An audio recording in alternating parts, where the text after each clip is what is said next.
Welcome back to the Self-Esteem and Confidence Mindset podcast with me, Johnny Pardo. Today, I welcome Lekeshia, where we're going to be talking about self-confidence, empowerment, building a strong mindset, and many, many more things. So I'll just do a quick introduction to Lekeshia, and then we can dive into today's conversation. So Lekeshia Cody is a mother of two, a woman of empowerment, and one who has been transformed from the streets into an influential leader.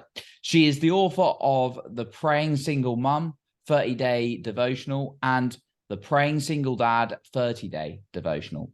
She is a registered behavior therapist, coach, 2 times podcast host of the Praying Single Mum podcast and the House My Mindset Built podcast.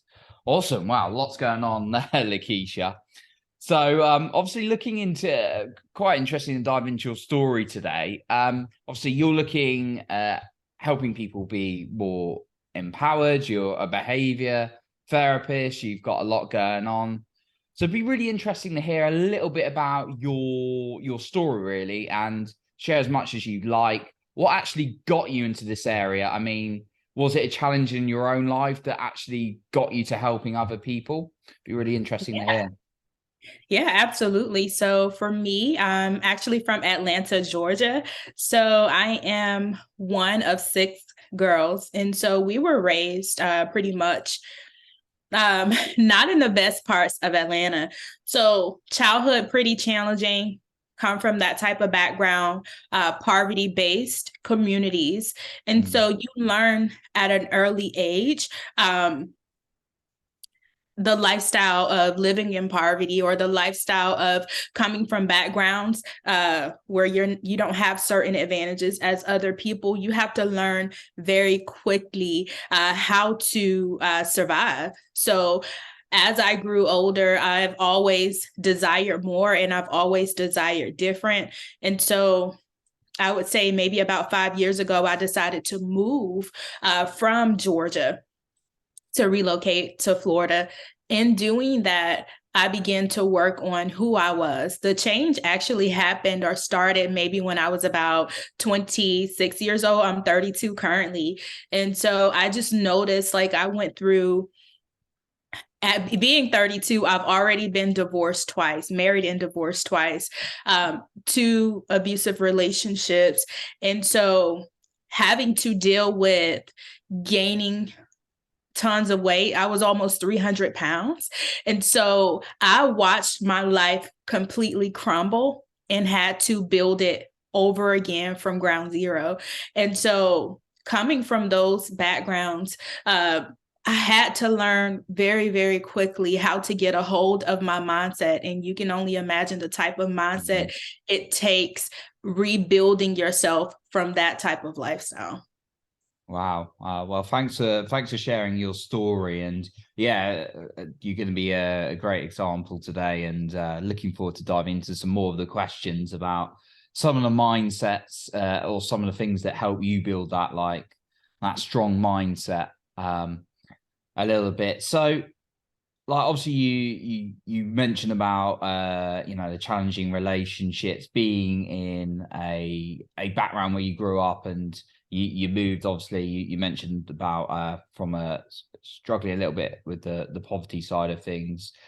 For you, like, you must have obviously had to, the confidence may have been a challenge, obviously. It sounds like, and I think you mentioned that to me. Were there any things that you went about starting to build it up at the start? I mean, there's obviously lots of things, but was there anything that really helped you build it up from the start? So for me, I'll start back from when I was maybe a teenager. That's when I started to feel a certain type of way. That's when the comparison started to come in. Comparison came in at an early age for me, where for one, I'm comparing myself to others. I'm looking at other kids who have certain things, people who grew up in 2-parent households. I just started comparing myself. And that just went and rolled over into my adulthood. As I became an adult, now you can see me with braces, but my teeth have not always been like this. And so I struggled with my teeth. I struggled with just being able to look in the mirror at myself. And so for me, it was actually a friend who was at the beginning of my confidence journey. She just began to pour in me that way. I remember she would give me some of her clothes that she wasn't wearing, and it started there. It started with me removing the old and just bringing into the new. So I had to let go of things that triggered me. I had to let go of things that reminded me of my old self. I had to begin to water me again, and I had to learn who I was. I had to get to know who I was again. Because when you come from a place where there's no self-confidence, you begin to take on other people's personalities. You begin to take on everything else everybody else wants you to be. But when you begin to start building yourself up, when you begin to start getting to know who you are, it takes you saying, listen, I appreciate the advice. I appreciate your opinions, but now it's time for me to build myself up. Now it's time for me to focus on who I am. And so that confidence journey began when I became okay with saying no to who everyone else wanted me to be. And I had to start saying yes to who I wanted to become. Wow. Yeah. Great shift there. And I really like what you said about getting rid of some of the old version traits of you that you didn't serve you anymore. In that way, and actually adding in some of the new, which is powerful. And it sounds like it was a bit of a choice for you, like with that you decided to. I mean, there's quite a lot of challenges in the world, and people go through different circumstances and things like that, and sometimes we're in tough situations where it's hard to change that story that's been going on. And it sounds like that's what you did a little bit. For anyone who's perhaps like struggling with that story, how did you like personally just realize you had a choice in it? For me, I'm a psychology major, for one.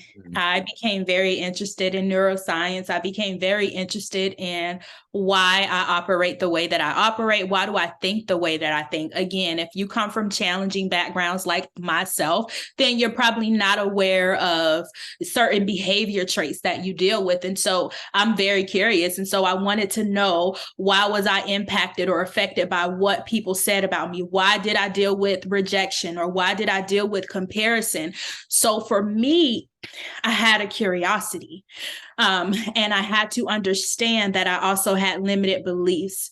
So with limited beliefs, if you stay there and if you're not aware, you'll have that belief as to, well, this is just how I grew up. This was just my conditions, but I've always believed that it was more. So that choice came in first from the curiosity, me being curious. So I asked a question as to, how can I change this? I asked a question as to, I see that it's possible for other people to live a better life. I see that it's possible for other people to live a life of confidence. So why would I be left out of that? So I got curious and I start digging and I start reading. There's one book in particular called Limitless by Jim Quick. That book changed a lot for me. It changed a lot for me because I began to realize that, listen, I have more control over this thing than I think, right? And so that was the start for me. That was the start for me. There's a few things you point out there, but it's just I laugh because it reminded me that's a book on my bookshelf that I need to. I do read a lot of books, but the queue's quite big, and I'm just like, that was a book at one point that I was like very keen on reading. So the fact you said it's been a big part in your life, I have to bump it up that queue a little bit, I think. Sounds like a great book. Love it. Yeah, so Jim Quick, that one, right? Like kind of talking about the brain and what's limitless. I like what you touched on with curiosity and your questions. I'm a big Tony Robbins fan, so he talks about the quality of questions people ask often determines the quality of their life. And he's a big fan on that one.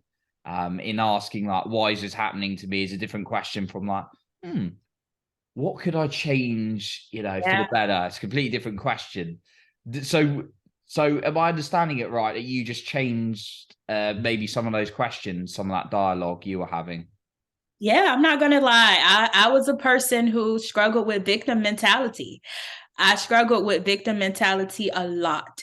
And so I was the type of person that would ask the questions like, why is this happening to me? Like, why is my life like this? But the number one thing that switched and shifted for me again was asking, how can I change this? How can I get out of this situation? How can I move past this situation?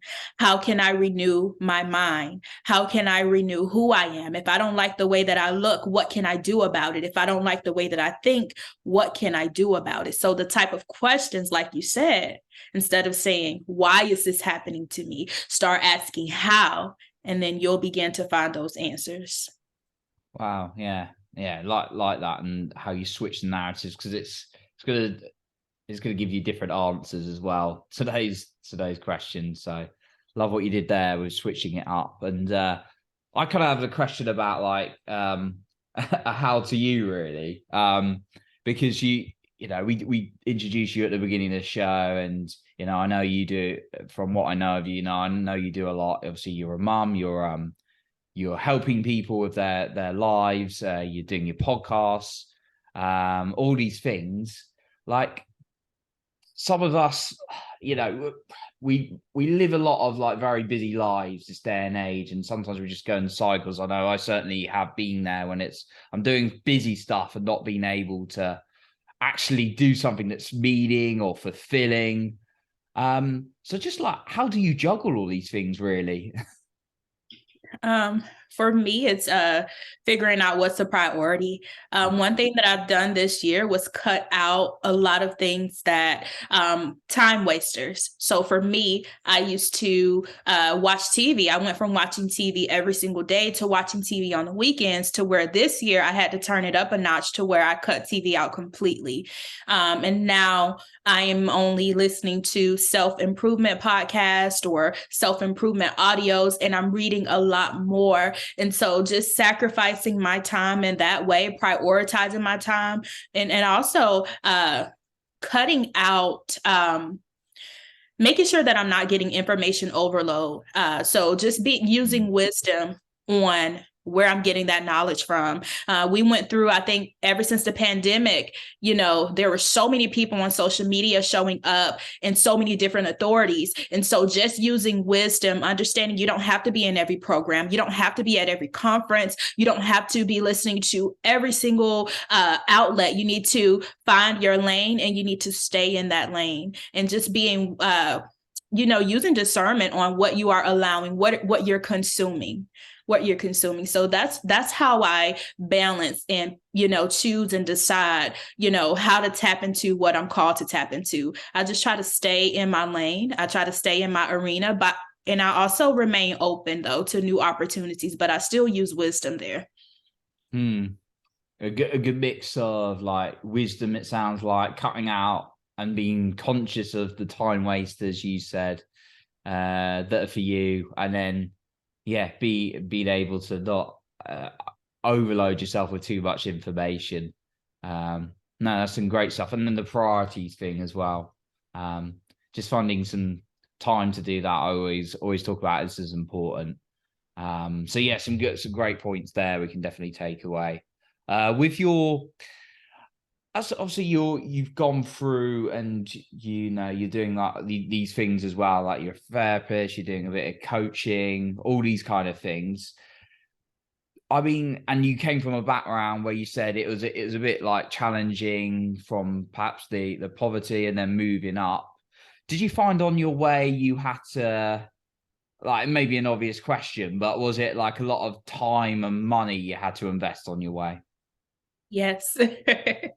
Absolutely. Absolutely. And I think that was a limited belief that that was a barrier that I had to break through, because I wasn't the type of person that would invest in myself, but I realized that I was investing in me. And so I just became, I gained more confidence in investing in myself, because if you look at it as if you're investing into a person or you're investing into a situation, you'll miss it. So in anything that it takes for me to be a better me, I'm willing to invest into that. So investing into myself changed everything for me. Yeah, got you. No, I'm glad you brought up that you've been doing that, because yeah, often there's a lot of information out there, and we're sometimes stuck, and there's free information. I mean, for you, like, what did you find? Did you use like a combination of free information and like coaches and mentors? Was that what really helped the shifts for you? Yeah, absolutely. For me, I began investing in mentors maybe about 2 years ago. Um, and free information is okay, but you just got to invest in the right people. And I started out, I think everybody started out by looking at YouTube videos. You start going to like free conferences and everything like that, but it's not until you pinpoint your exact person, the person that's meant for you, because you're not meant for everybody and everybody is not meant for you. And so you got to be able to identify your mentor. You have to be able to identify your coach. And I believe that will shift everything for you. And so I had to do that. I had to get clear about what felt good to me. I had to get clear about who I trusted to lead me and guide me. Hmm. No, it's I agree. Yeah, I like thinking about who I really want to, invest in and lining up with, because not everyone's for everyone. So always just be conscious of that when you're looking at it. But yeah, I always like to talk about the value of investing in yourself on this, because yeah, I think it's really, really important. It's definitely something that shifted my life, and don't want to assume anything, but it sounds like it's helped you as well, like along the way as well. Yeah. So one thing I want to touch on it is like you go on your journey, right? And you start working, you work on yourself, you're building your confidence, you're trying to ask yourself these better questions. But I'm guessing if you're like any other human being, you had like maybe the odd setback or something like that, right? Yeah. Yeah, just you don't want to assume again, but yeah, a lot of us, that's a very human thing. With when you got like knocked back, was there anything you would do to remind yourself to keep going, or any kind of good practices that you found useful? Because I know in this world, a lot of us have these setbacks, these challenges. I just wondered, in your point of view, was there anything that got you going again when things got tough? Yeah. Johnny, I was a professional quitter. Mm, I used to quit at everything, right? I would start something and not finish it. If it did not work out for me, I would turn the other way. I would say, this is not meant for me. This must not be my journey. What I had to learn was, one of my mentors told me this. He said, failure is an event, not a person. I used to associate failure with being me. And if I made a mistake, if I messed up, if I fell off, if I had a setback, I would associate that with me and I would say I'm a failure. But everything changed when I realized that failure is an event. And when I realized that, it's not happening to me, it's happening for me, right? And mm, so one of the hardest things to do is to get back up again after you have fell off, after you have had a setback. Why is that hard? That's hard because you're thinking about the mistakes that you made. You're thinking about the fear of failing again. But so you have to master the art of getting back up. And so that's what I'm learning on my journey. I'm still on my journey. I'm still going. I'm still working towards getting to where I desire to be in life, but I have mastered the art of getting back up again. And it's not easy. It's a decision. It's a choice. It hurts like crap. It hurts. It's frustrating. It's confusing. You're like, I invested all of this money in myself. You expect for everything to just go right immediately. But you have to understand when you spend that money, when you make that investment, when you invest that time, when you sacrifice that time, that's only a small seed towards your future. The real and true seeds is the decision that you make every single day to get back up again. So you have to master the art of getting back up after each fall. Yeah, very true, very true. So just keep resilience is a word that comes to mind there, in particular with bouncing back up a lot. Yeah, Lekeshia, I've written tons and tons of notes, to be honest. I've written like a page of notes of what you've given me, so thank you very much. I just wondered before we sort of like wrap up, are there any like it's not always the case, you know, some people's got different days, but I just wondered for you, are there any to keep you going, to keep, you know, working on your confidence, to keep having a strong mindset? Are there any like non-negotiables in your day you do to mentally prepare you? Yeah, for me, that non-negotiable, when I get up, I try to assess the way that I'm feeling, right? I try to take authority of my day. That's not always the easiest thing to do. However, it's a practice. It takes a practice. I'm a sticky note girl. I have post-it notes all around my home. I have post-it notes all around my computer. But it goes beyond looking in the mirror saying an affirmation. It's what you believe here. It's what you speak to yourself. It's what you say out of your mouth.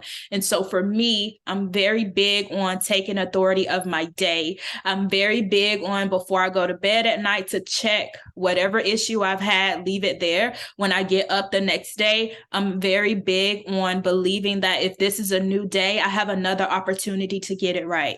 So I try not to carry any heaviness throughout my day. Realistically speaking, every day does not go like that. And when it doesn't go like that, I'm okay with that as long as I kept going. So I make the decision. I try to make the decision every day to keep going no matter what. And that's what I do. That's what I do. That's what has been working for me so far. That mental game of going through your day no matter what. That's a great one to have. Cool. So, Lekeshia, thank you so much for everything you shared with us today. Just before we sort of finish today, is there a final point or anything you'd like to share that perhaps we haven't covered today? And then where can the listener find you if they want to find out more about you or your work? Yeah, I would like to share with the person who is like, I don't understand the mindset stuff, or I don't understand how can someone who has never witnessed confidence, or how could someone who doesn't feel as beautiful, or how could someone who doesn't feel as confident in the way that they speak or their voice. I used to hate my voice. Now I have 2 podcasts. I used to I could not look at myself in the camera. And so I want to let you know that there is hope for you. I want to let you know that if you take the time, and if you're willing to put in the work, and if you're willing to say yes to yourself, you will find the confidence that has existed for you before you were even born. So I just want to speak to that person and let them know, listen, you have to keep going, and it is a decision to get up. And so for me, you can find me on Facebook at Lekeshia Cody. I am on Instagram at Becoming Lekeshia, and Lekeshia is spelled Lekeshia. And so, yeah, absolutely. And thank you so much for having me, Johnny. You're very welcome, and thank you so much for coming on. We'll be sure to link your pages in the notes as well. So yeah, big thank you, Lekeshia, for being on today. Yes, you're so welcome.